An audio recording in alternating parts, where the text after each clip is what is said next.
हमारे राजा जी, हमारे राजा जी, हमारे राजा जी दिन में ना बोले कि रातिया में चोली खोले। हमारे राजा जी दिन में ना बोले कि रातिया में चोली खोले।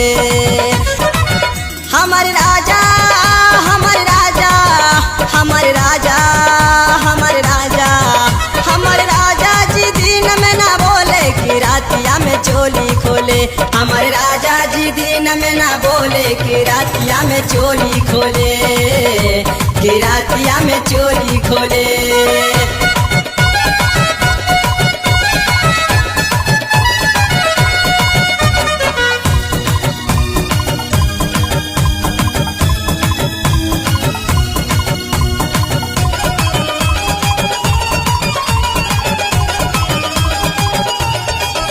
राजा पी पी के रतिया में आवे, लगे होटवा से होटवा के चावे। राजा पी पी के रतिया में आवे, लगे होटवा से होटवा के चावे। हमर दहिया के, हमर दहिया के, हमर दहिया के खूब झका झोले कि रातिया में चोली खोले। हमारे राजा जी दिन में ना बोले कि रातिया में चोली खोले, कि रातिया में चोली खोले।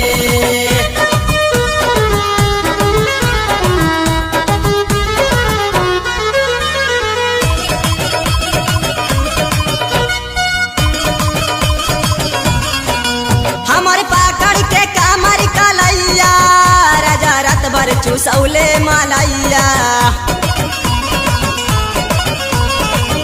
हमारे पाकड़ के कामर कलैया, राजा रात भर चूसौले मलैया। अपने खाला, अपने खाला, अपने खाला चौमीना छोले कि रातिया में चोली खोले। हमारे राजा जी दिन में ना बोले कि रातिया में चोली खोले, कि रातिया में चोली खोले।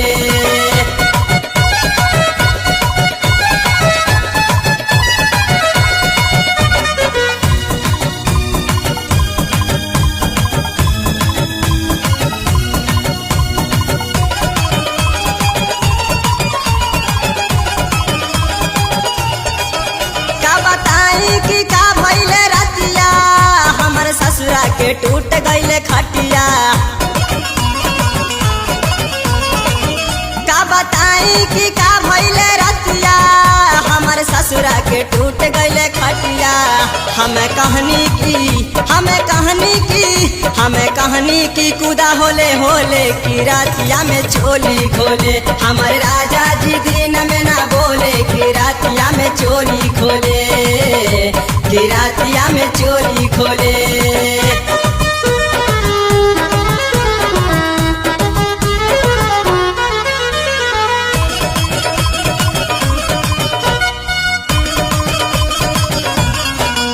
मोरे देवरा मुनी लाल प्यारे, गेलन दाबाला बेऊ बाजारे। मोरे देवरा मुनी लाल प्यारे, गेलन दाबाला बेऊ बाजारे। हमारा दर्द से, हमारा दर्द से, हमारा दर्द से देहिया ना डोले कि रातिया में चोली खोले। हमारे राजा जी दिन में ना बोले कि रातिया में चोली खोले, कि रातिया में चोली खोले।